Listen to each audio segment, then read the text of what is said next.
Let's talk about now third law of motion. जो Newton's third law है वो सबसे आसान होता है और हम लोग काफ़ी पढ़ते हैं इसको। तो let us start third law of motion.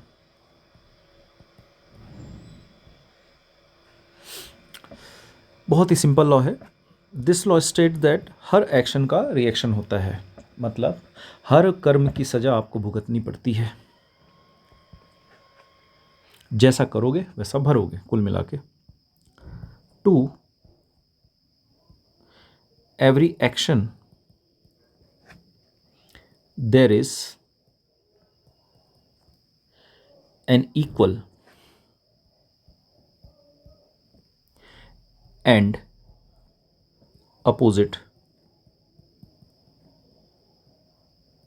Reaction. कहने का मतलब ये हुआ कि हर काम का एक रिएक्शन आपको मिलेगा ही मिलेगा। इस लॉ के बारे में जो दो तीन फंडामेंटल जानकारी हमको चाहिए जिससे हम न्यूमेरिकल सॉल्व कर सकें, जैसे action and reaction can never act on same body.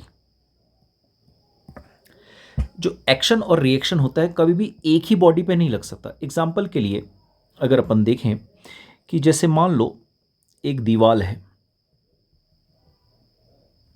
और इस दीवार से ये बॉल टकराई, तो बॉल लगाएगी दीवार पे फोर्स, ये फोर्स होगा बाय बॉल, और दीवार उसके रिएक्शन में फोर्स लगाएगी बॉल पर, यानी ये फोर्स होगा बाय बॉल। तो एक्शन किस दीवार पे हुआ है, एक्शन वॉल पर हुआ है, तो रिएक्शन बॉल पर होगा। एक ही बॉडी पर दोनों नहीं लग सकते क्योंकि एक्शन एक करेगा, रिएक्शन दूसरा देगा। और हम कहेंगे कि एफ बाय वॉल वो इक्वल होगा एंड अपोजिट होगा बाय बॉल। एक्शन रिएक्शन हमेशा इक्वल एंड अपोजिट होंगे और एक ही बॉडी पे नहीं लग सकते। ये बहुत इंपॉर्टेंट है। और इसी से एक कंक्लूजन आता है कि जैसे अगर अपन एक ये वाला एग्जांपल इसको अपन अपन वन कहें, और एक मैं आपको एक सेकेंड एग्जांपल दूं कि अगर हमारे पास एक बॉडी है जो यहाँ रखी हुई है एम मास की, अगर मैं एम जी बोलूँ तो एम जी किस पे लगता है, एम जी लगता है ऑन ब्लॉक, ब्लॉक पे ही लगेगा। और ये जो सरफेस है ये नॉर्मल रिएक्शन कहाँ लगाती है, ये भी ब्लॉक पर ही नॉर्मल रिएक्शन लगेगा, ऑन ब्लॉक। अब देखो एन एंड एम जी हम लिखेंगे since N and M G are acting on same body, यानी जो ब्लॉक है यहां पे, hence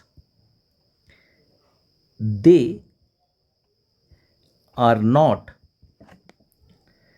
action and reaction forces.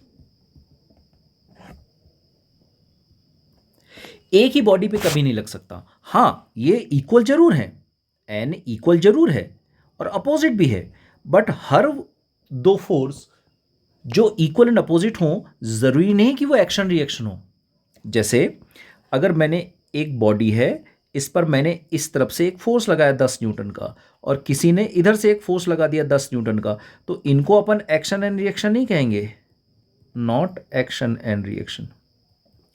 Action और रिएक्शन एक साथ जन्म लेते हैं और एक्शन रिएक्शन एक दूसरे के बिना एग्जिस्ट नहीं कर सकते। अगर मैं इस फोर्स को हटा लूं फिर भी ये फोर्स तो लगते रह सकता है ना भाई।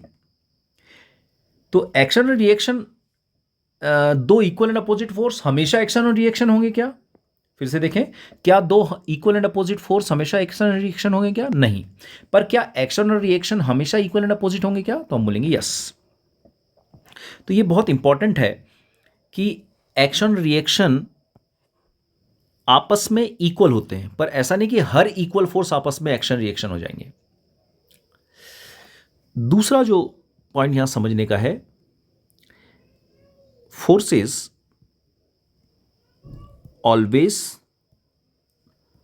Occur in pairs. ये जो न्यूटन का थर्ड लॉ है ये हमको बोलता है कि फोर्स हमेशा पेयर में एक्ट करते हैं। जैसे अभी आपको जो एग्जांपल बताया कि अगर एक बॉडी है और इस बॉडी पर इधर से 10 न्यूटन का मैं थोड़ा फोर्स को दूर बना रहा हूं ताकि समझना आसान हो जाए, तो ये लेफ्ट साइड से एक्शन हो गया। अब जब आप इस फोर्स को पुश करोगे, इस ब्लॉक को पुश करोगे, तो ब्लॉक भी आपको पुश करेगा इस तरफ। जब आप इसको पुश करोगे लेफ्ट साइड, तो ब्लॉक आपको पुश किधर करेगा? Right side. तो ये एक्शन एंड रिएक्शन पेयर हो गए। इसी तरह से अगर आप ब्लॉक को इस तरफ से पुश करोगे 10 न्यूटन से, या मान लो मैं समझाने के लिए बोल देता हूं, इसको 15 बोल देता हूं, 15 न्यूटन, तो ये जो रिएक्शन होगा ये भी इसी तरफ होगा। ये ब्लॉक भी आपको पुश करेगा इस तरफ, और कितने न्यूटन से पुश करेगा? 15 न्यूटन से। तो ये रिएक्शन हो गया। यहां ये कितने से पुश करेगा? 10 न्यूटन से। जितना एक्शन होगा उतना ही रिएक्शन होगा। एक्शन और रिएक्शन हमेशा इक्वल होंगे। तो अगर मैं इसको एक्शन कह दूं तो ये मेरा क्या हो जाएगा? ये वाला फोर्स जो हो जाएगा ये रिएक्शन हो जाएगा, 15 न्यूटन। तो आप अगर देखें तो एक्शन और रिएक्शन हमेशा पेयर्स में ही होंगे। ऐसा ये पेयर्स में ही हो सकते हैं फोर्स। जो नेक्स्ट पॉइंट आपको समझना है यहां पे कि 1 minute, action and reaction act simultaneously.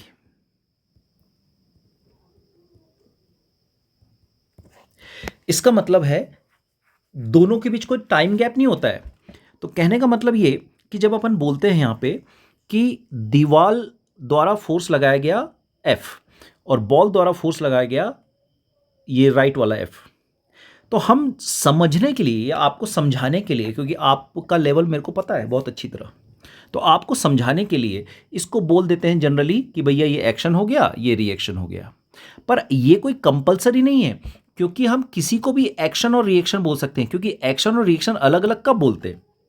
जैसे यहां भी समझाने के लिए एक्शन रिएक्शन बोल दिया है। भाई एक्शन रिएक्शन कब बोलते? जब पहले एक्शन हो फिर उसका कुछ देर बाद रिएक्शन हो। अगर दोनों एक साथ साथ जन्म ले रहे हैं और एक साथ साथ मर रहे हैं तो इसको अपन किसी को भी एक्शन और रिएक्शन कहा जा सकता है। समझने के पॉइंट ऑफ व्यू से हम जनरली एक को एक्शन और दूसरे को रिएक्शन कह देते हैं, पर ये कोई फिक्स नहीं है क्योंकि दोनों साथ साथ जन्म लेते हैं। कोई ऐसा नहीं होता कि पहले एक्शन होगा और उसके बाद रिएक्शन मिलेगा, ये नहीं होता। केवल हमारे कहने के लहजे में ऐसा आपको लगता जरूर है, पर एक्शन रिएक्शन हमेशा साथ साथ होते हैं। किसी को भी एक्शन और किसी को भी रिएक्शन कहा जा सकता है।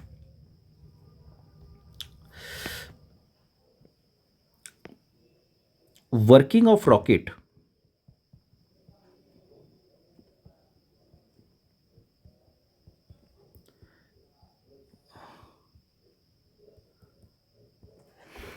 is based upon Newton's third law, है ना। रॉकेट का आपको पता होगा, आई होप, कि ये रॉकेट होता है। यहाँ पर ये गैस पीछे की तरफ इजेक्ट होती हैं, गैस इजेक्ट होती हैं पीछे की तरफ v वेलोसिटी से। तो रॉकेट फोर्स किस पर लगाता है? गैस पर, बाय रॉकेट। ये रॉकेट द्वारा गैस पर फोर्स लगाया था, तो गैस उसके रिएक्शन में रॉकेट पे फोर्स लगाती है by gas. So action reaction यहां पे होता है, दोनों अलग अलग बॉडी पे लग रहे हैं। अगर एक ही बॉडी पे लगते, रॉकेट पे ही एक्शन रिएक्शन लग जाता, तो रॉकेट पर नेट फोर्स 0 हो जाता, क्योंकि एक्शन सामने लगता है, रिएक्शन पीछे होता है। तो ये भी इसी पर बेस्ड है, ठीक है। Any force can be called action, किसी भी फोर्स को एक्शन कहा जा सकता है, and any force as reaction, किसी भी फोर्स को रिएक्शन कहा जा सकता है।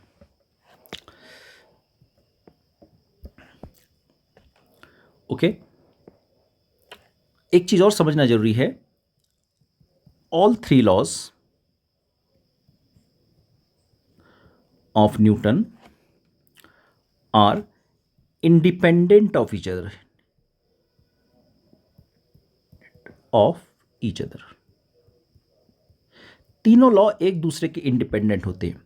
जो पहला लॉ है वो आपको इनर्शिया के बारे में जानकारी देता है या इनर्शियल फ्रेम के बारे में जानकारी देता है।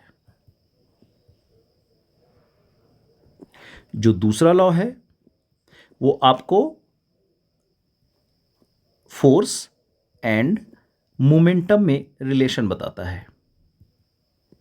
और जो थर्ड लॉ है वो एक्शन एंड रिएक्शन इसके बारे में जानकारी देता है। तो तीनों फोर्स आपस में तीनों लॉज आपस में इंडिपेंडेंट हैं, उनका हम ऐसा डायरेक्ट संबंध नहीं बना सकते। So this is the Newton's third law. ये थियोरेटिकल ज़्यादा है, इसकी ज़रूरत हमको पड़ती रहती है।